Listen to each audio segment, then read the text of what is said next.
that one glorious word represents more than just the geography between the Sabine and the Rio Grande. It represents a unique idea and way of life. A life of rugged individualism, proud self-reliance, gritty toughness, and fierce independence. That is what made Texas, and that is what will save her again. Howdy, folks. Sam Houston here. I want to thank you for tuning into the Feed Bandit podcast. Feed Bandit is the Texas first outdoors brand built by rabid Texans, for rabid Texans, and all those who aim to be one someday. We unapologetically promote the ideals that shape our Texas pride and Texas first patriotism through our love of hunting, the outdoors, and the gear and apparel we create. Texas, above all else, preserve the tradition, protect the legacy. Check us out at feedbandit.com. And to repeat that great rallying cry from a former colleague of mine, liberty or death. Now, enough of my talking. Here are a couple of bandits that love Texas as much as I do. Enjoy.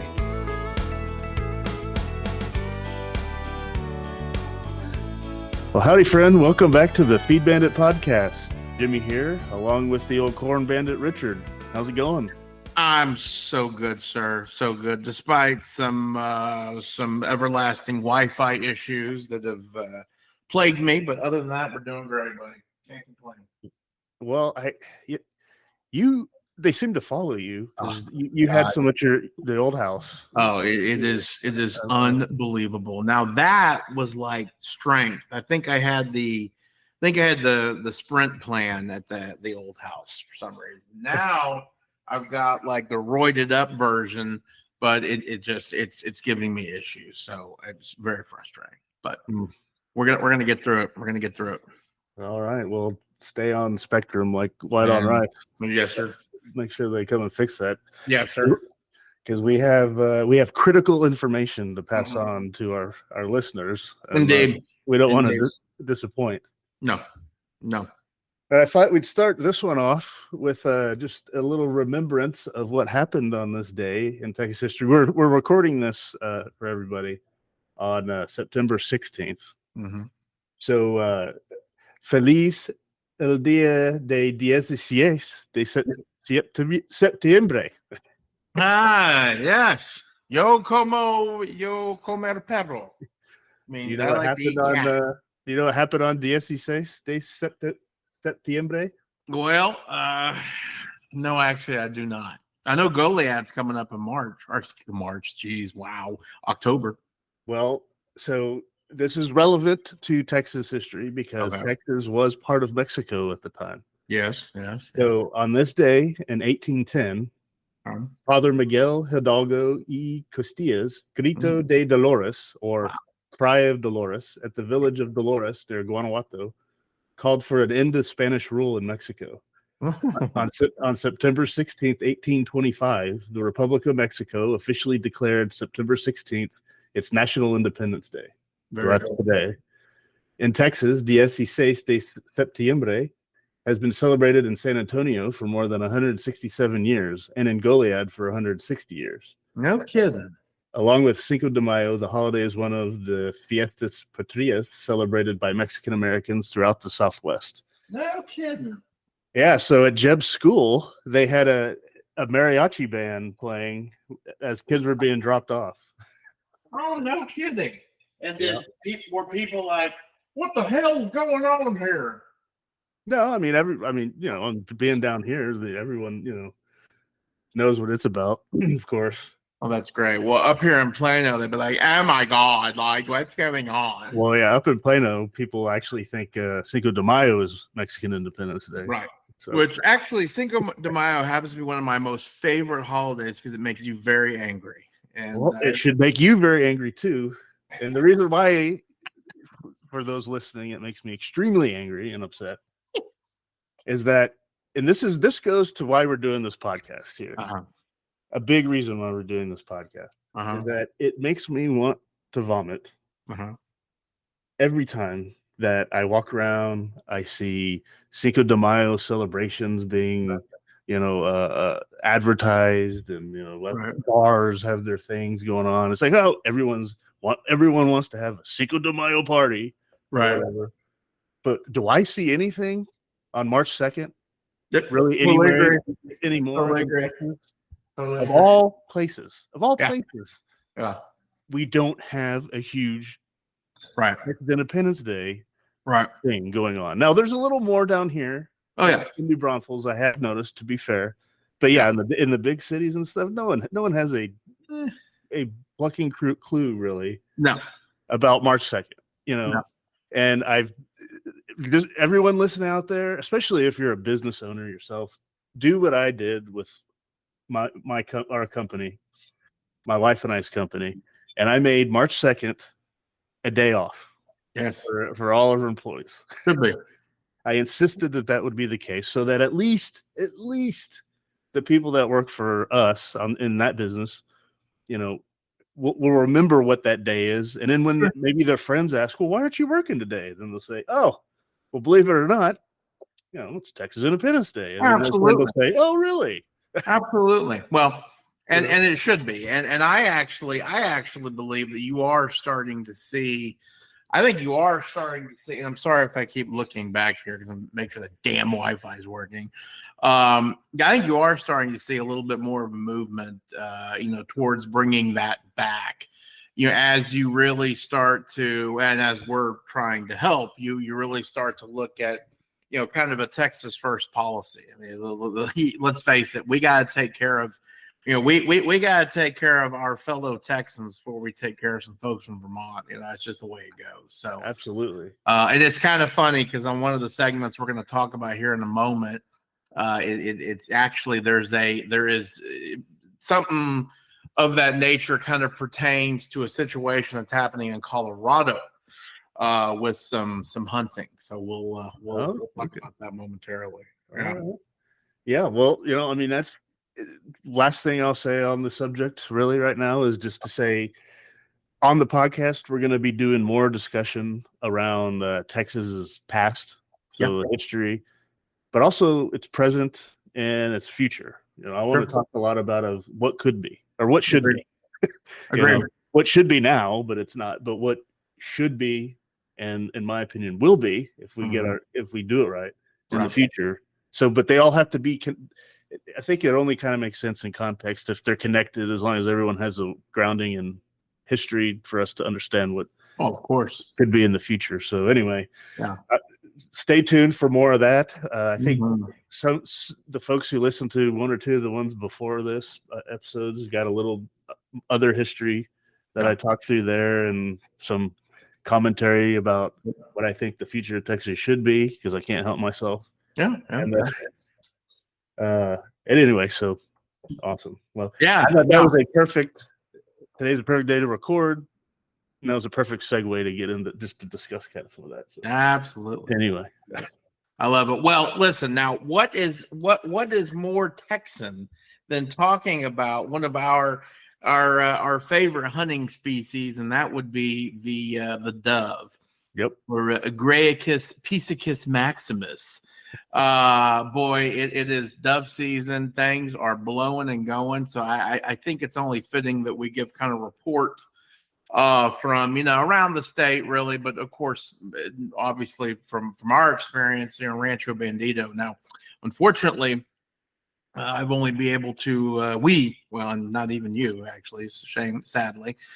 We're not able to really hunt since opening day, but I think it's very interesting, looking at where we came from really the past couple of years to this spring and this summer, and then now to where we were opening day, and then the last 2 weeks that have gone by, because it's been such a change. And by that I mean, the past 2 years, especially around Rancho Bandito, it has been so dry. It's just been so dry. So I've said it a million times, but it's kind of bittersweet, right? Because one of the major draws at Rancho Bandito is our water infrastructure. On this particular place that we hunt is perfect. Okay, we call it the frac tank, and it is a perfect tank for dove, and it is lined with more clay than you can shake a fist at, because it was a frac tank, so it holds water incredibly well. Well, naturally, last 2 years, where everyone else's tanks have been going dry, Rancho Banditos have not. And I mean, we almost had to hire an aircraft or an air traffic controller. And there were so many dove, it was unbelievable. And we were absolutely waylaying into them, and it was a lot of fun. And that really went from opening day, to the end of the season. Well, no, that's not true. I'd say mid-October until red October, till it started to rain. Of course, when it started to rain, the tank started to fill up, got a little cooler, wasn't as much evaporation. And then you go into the miserable duck season, which I don't even get me started on those idiots. But we'll get started on that in another podcast. Oh my God. Yeah. The misery continues, but fast forward to this year. Okay. So here we go again, coming off 2 years of drought. The fall was pretty wet. Oh my God. The winter and the spring and the early summer, phenomenal. Okay. Rain. And then cooler temperatures too. Hopefully we don't have anything like we've had the past couple of years, because that was really rough summer wise. So, what does that lead to? Well, it leads to a hell of a lot more birds. Of course, your cereal grain crops such as wheat, things of that nature, milo, okay, sorghum are doing much better. And then of course the natural plant species as well, pigweed, croton, and then of course the fan favorite would be natural sunflowers. Point being, there's a lot of groceries out there. Okay. And so, you fast forward to week 1, opening day, and we go out there. And of course, me being the nice guy that I am, we're hunting the frac tank, and there's there are several spots that you can go, around this frac tank that strategically makes sense to keep the birds flying, things of that nature. Well, I elected not to hunt there. I hunted somewhere else just because, we were kind of full. Okay. Well, it ends up that they ended up shooting like 6 or 7. I went to this other place over water and I limited out. So, if I do feel, I do feel bad naturally, because I want my friends and my father and his friends to do well. But, given that my time to hunt is so limited, scratching out a limit with the family was not a bad thing. Your time is limited. Unintended. Yeah, exactly. So, and it was cloudy. It was a real treat. So, funny enough, so here we are. We got the water. We had a ton of natural sunflowers. In fact, a couple of weeks before the season started, they were literally 8 foot tall. 8 foot tall natural sunflowers, and they were all deadheads too, meaning they had already died. So we actually cut them earlier than we had intended to, because we needed the stalks to really rot, and so we could get in there, and then we had to rake them. We had a rake on the back of the tractor to get in there and to clean up that stuff. So anyway, it was it was quite a chore, but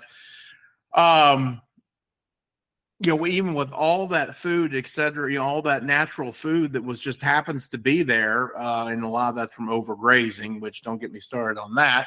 They still didn't do very well. Okay. Well, fast forward to week 2. Okay. Week 2, all of a sudden temperature changes. Okay. It goes from, 99, 96 opening day, and it plummets, okay, down to like 85, something of that nature. So guess what? All of a sudden, guess who starts showing up? Some blue-winged teal showed up, and we'll talk about them on another episode. But blue-winged teal show up, and then guess what? Here they come. Hordes and hordes and hordes of migratory dove. Same exact location a week later, and 2 guys that were hunting at Rancho Bandito. Again, I couldn't be there. Limited out, and they had and they're pretty decent shots anyway, but they said it was one of the more enjoyable hunts they had ever had, because they were just they're in their face, so they got to pick their shots, and then they got to they got to to go home. So absolutely incredible. Okay, so then let's fast forward to week 3. Okay, so here we are, week 3 now. Big difference between week 1 and week 2, and then week 3, or between week 2 and week 3. Between week 1 and 2, you had a fluctuation in the temperature going down. Okay. Yeah, it was big. Yeah. Now the temperature's actually gone up. Okay. So between week 2 and 3, 99 today here. Yeah. The temperature went up. And of course you look north, and there's some fronts in there, but nothing too major. Still had a bunch of teal, okay, the ducks that you'll talk about them later, but and still had quite a few birds, but nowhere near as many birds. So what that tells me is that you still got a handful of local dove hanging around. You got some migratories that are hanging around as well, but you have not had a new fresh crop blown in. And so, depending on, so take, for example, this coming weekend, like right now it's Monday, this coming weekend, if you fast forward and you look at the end of the week, at least, in Plano, okay, temperatures are going to be a little bit lower. You look out even further, the 10-day forecast, they're in the 80s. So here we go. One could make the assumption that, listen, the birds will be there, so I think the point is that you see a lot of people out there who ceremoniously, it's just kind of it's a thing, we're hunting opening weekend, but a majority of Texans don't hunt much after that. Well, God, I've always been of the opinion, unless you're in South Texas where there are just bajillions of them. If you're in North Texas, remind me to speak to that in a second. Yeah. If you're in North Texas, or even in the Panhandle, man, you got to get back out there.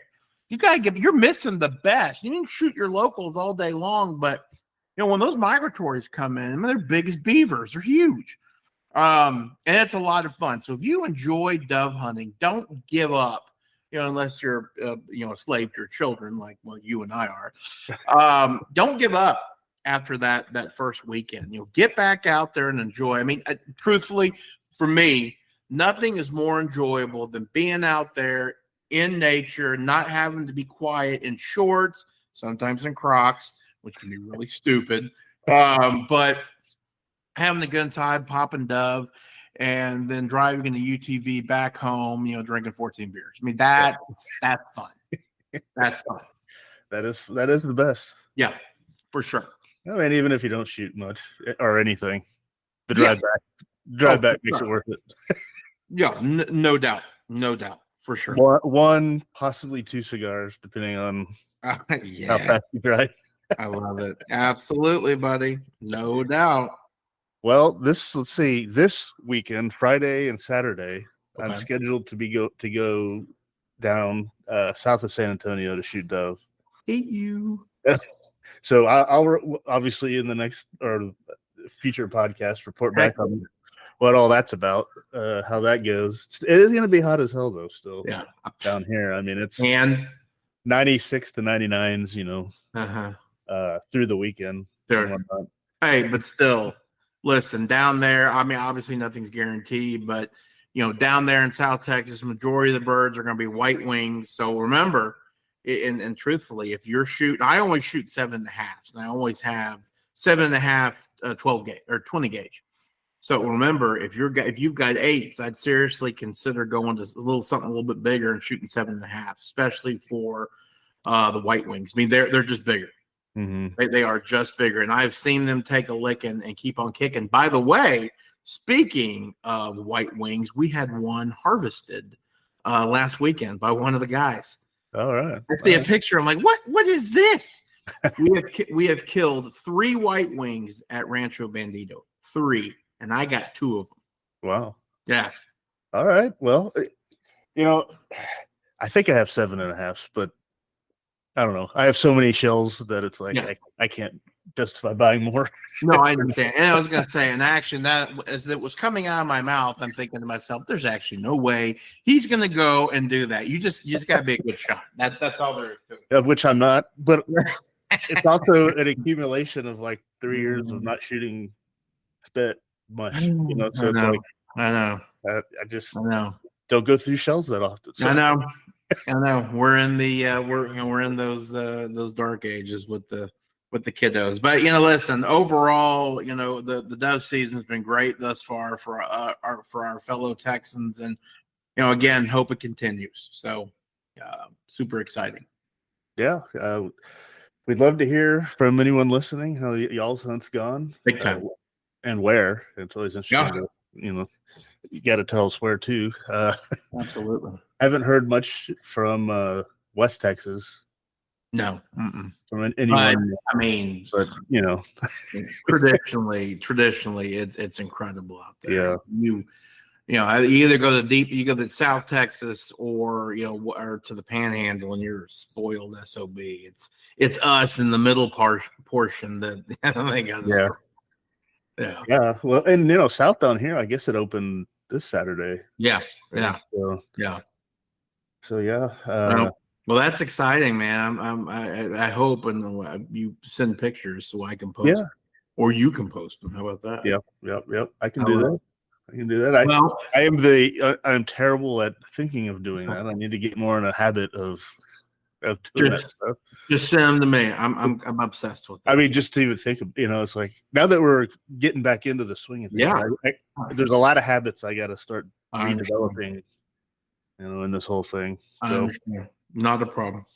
So speaking of September treats, here's another little treat that I have yet to participate in, and actually will not be, because I do not shoot with archery equipment. Although my dear friend and I grew up doing that in Throckmorton. I killed many a styrofoam target, but my days of backpacking for elk never happened, and probably never will. But I mean, boy, oh boy, what a treat. So, September is the rut in the Rocky Mountains, and I think elsewhere too, for bull elk. So Colorado, New Mexico, Montana, Rhode Island, the Rocky Mountains, right? So you typically have a lot of folks that are flocking to Colorado, New Mexico to do a lot of elk hunting. Okay. And again, I've never done this, but I can kind of sort of speak to it just because of stuff I've heard and read and watched and stuff. But one of the big things are what they call OTC tags, which are over-the-counter tags. Okay, so unless you've got private land, and even if you have private land, you still have to draw for tags. Which, don't get me started on that. But in back in from the beginning of time, okay, up until this year, this is the final year in Colorado. Non-residents could go up.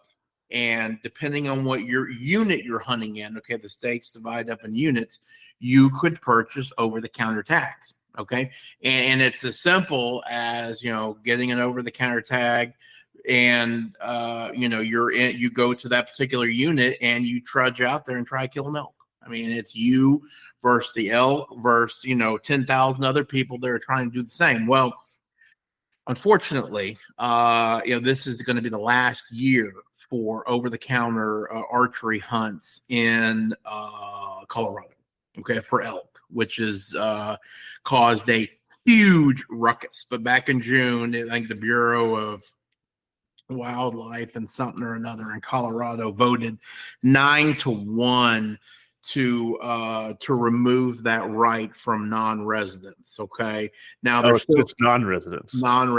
So there's still going to be a draw system, but which they do in Montana. But obviously, this has not been met with lots of happy folks, especially obviously from us. I mean, well, they just want to keep out the Texans. Well, and so that has not been said, but naturally that is kind of implied. And so that's kind of leads me back to what we were talking about earlier. You know, we were talking about, well, they got to do what's best for the residents. And so somebody in the National Colorado Bureau of Sheep and Rocks Foundation said, you know, listen, we got to take care of our residents, you know. So hey, I totally appreciate that.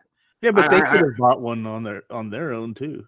Well, and so that's kind of that, you know, there's lots of, you know, Colorado residents that are complaining that, you know, the non-residents are getting there and, you know, and not, with lack of a better word, just taking all the bulls, you know, all the good elk, which, I mean, listen, that's no easy feat, you know. Of course, the big thing that has yet and will not be has yet to be tallied is what is the financial impact, not only to the state as far as tag revenue is concerned, but also you know, supplies and things of that nature. I mean, it's no secret that, I mean, this would be similar, of course, nowhere near as big of an impact. Nowhere near as big of an impact if they banned the use of corn feeders in the state of Texas. I mean, can you imagine what that would do? But yeah, I look at those elk tags as, you know, just another reason to draw people in, you know, to these little shops and stores and whatnot, and it's tremendous. So I am curious to see what the outcome is of that. But so it's essentially saying that no non-resident can hunt for a bull period. No, there's a draw. There's going to be so they have to win a draw. So yeah. How is it a draw for roughly the same number of permits that were sold over the counter last year, or much less? I didn't see. Oh, okay. I didn't see, but I mean, I think the goal would probably be less if I. Yeah. You know, and I've actually looked into, you know, I've looked into, you know, bull elk hunts and all that kind of stuff. And I mean, and not doing the public land, going the private route. Son of a gun. I mean, you're talking starting out at like $25,000. Jesus. I mean, it's incredible. Hence the reason why I keep talking to the owner of Rancho Bandito. Listen. If you know, $25 to shoot one bull or $25,000 to buy an entire herd of bulls. Right. You know? But that argument has fallen on deaf ears. So I don't know. Yeah. So I think if we complain enough, you never know, we might get that done. So. But wasn't the owner considering Audad at some point? Yeah. He was considering Audad. I'm like, really? I mean, they're beautiful, but it's like, hey, who wants my meat? Not me. Not me. Of course, you know. I experiment with it. I tell you what, we had to do a deal on you know, on some trying to interview somebody who's had Audad. You know.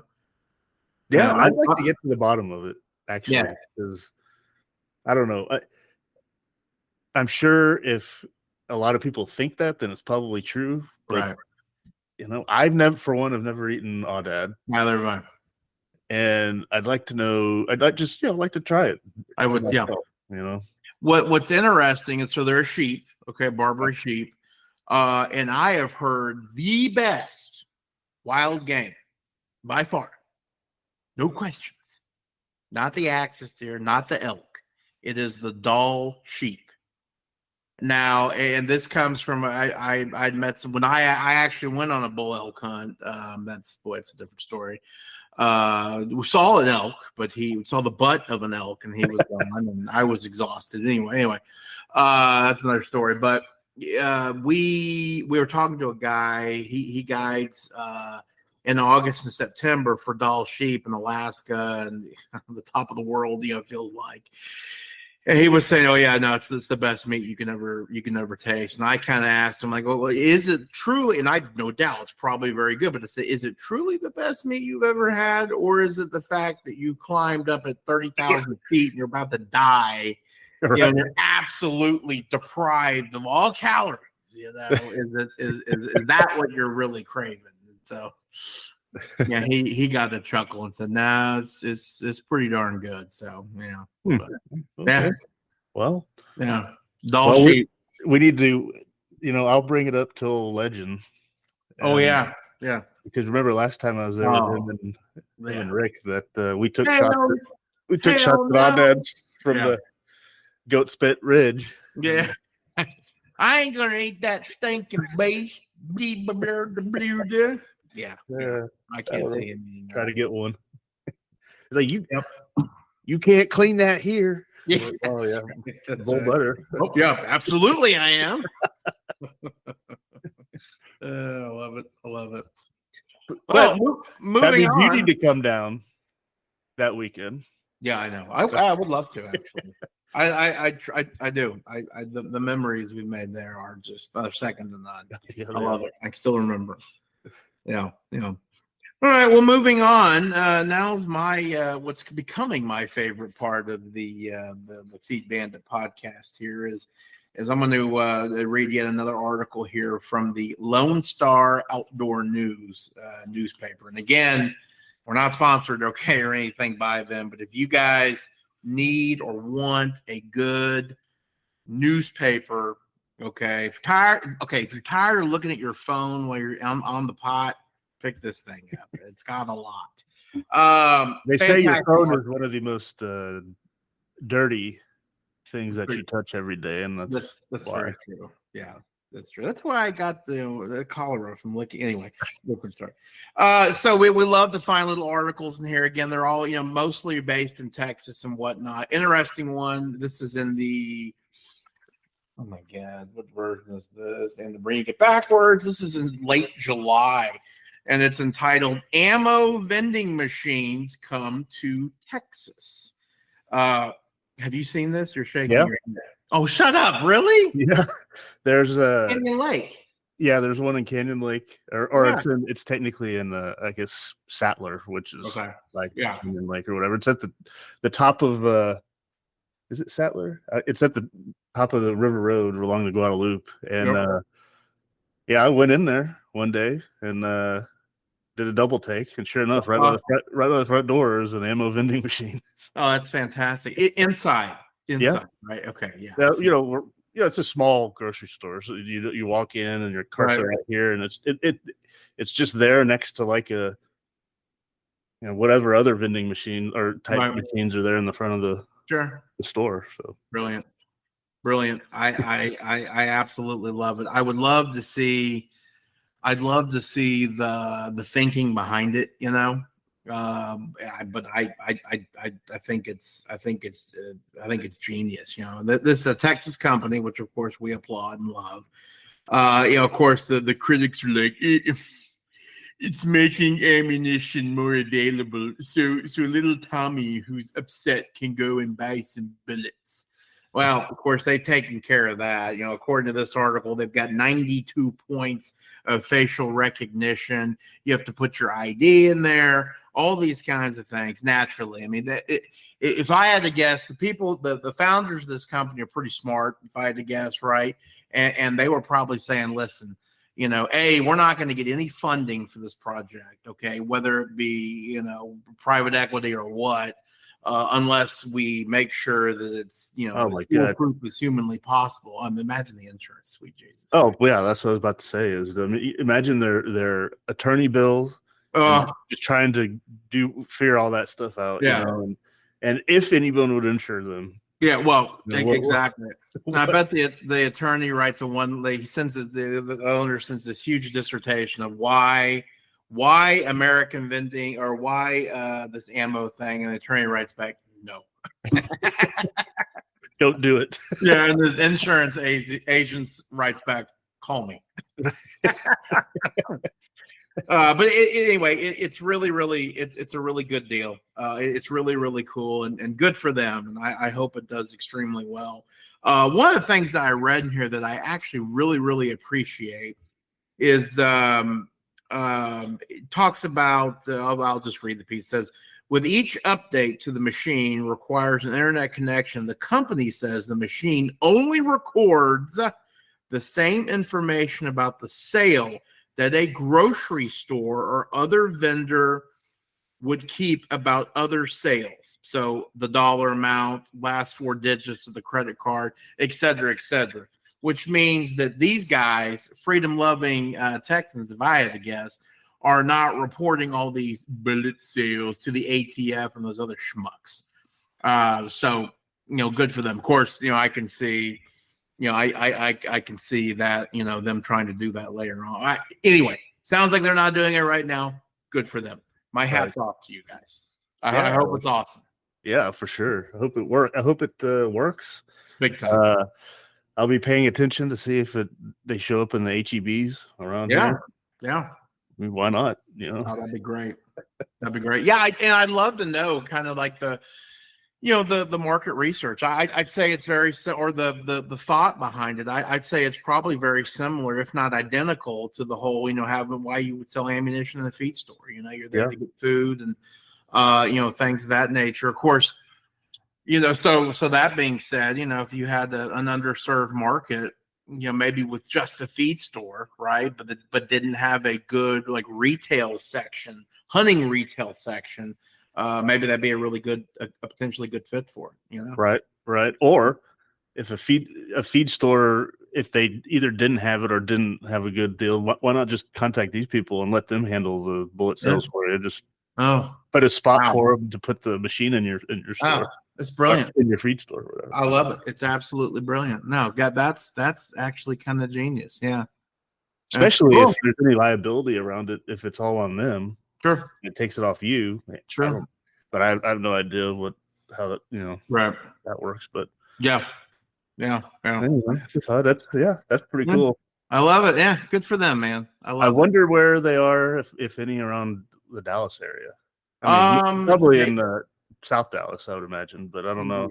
Yeah.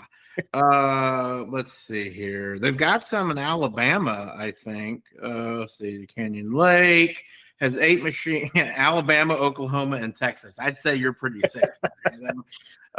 Interesting. I don't see one in Illinois or Massachusetts. I don't know why. New York and California. New York. Oh God, yeah, no, absolutely not. Yeah, they'd have to hire like an armed security guard, who to stay there and have 97 points of identification, which nobody actually has. I can only imagine. Now, don't waste your time in those idiot states. That's for sure. I know. I just learned the other day that when I was on the road doing the rug thing, and we were in New York, that technically speaking, I was committing a felony having my pistol with me. Oh, I bet. Oh, yeah. Oh, yeah. Didn't know. Sure. Okay. Yeah, I think it's a felony now in New York to even draw a pistol with crayons. It's terrible. Probably. Yeah, this town needs an enema. Yeah. Awesome. Well, that's good stuff. Yeah, that was fun, man. Yeah. So lots of good stuff going on out there. Texas first, baby. Absolutely. Yeah. Stay tuned for more. More Texas first patriotism coming to you. Yes, sir. Coming to you on the regular. All right. All right. You got anything else on this? Buddy, I am donezo. Don't say anything, but the internet is still working here. Okay. Yeah. So hurry up. Yeah, we'll sign off then so that we can get this one in the can. That's right. All right. I'll take that as a bye. Bye. All right. Talk to you all in the next one. Well, I hope the Bandits gave you an interesting episode that either entertained or educated you. Or better yet, both. Hell, I told them this podcasting thing looks harder to do than defeating Santa Anna. So if you would, please help them out by sharing it with all your like-minded friends to help the Bandits get the word out. And don't forget to check us out at feedbandit.com and grab some gear and apparel to support the cause of Texas. Remember, Texas, above all else, preserve the tradition, protect the legacy. Finally, as I said some time ago on the eve of the great battle, and I vigorously repeat here again, be men, be free men, that your children may bless their father's name. Well, fellow bandit, until next time.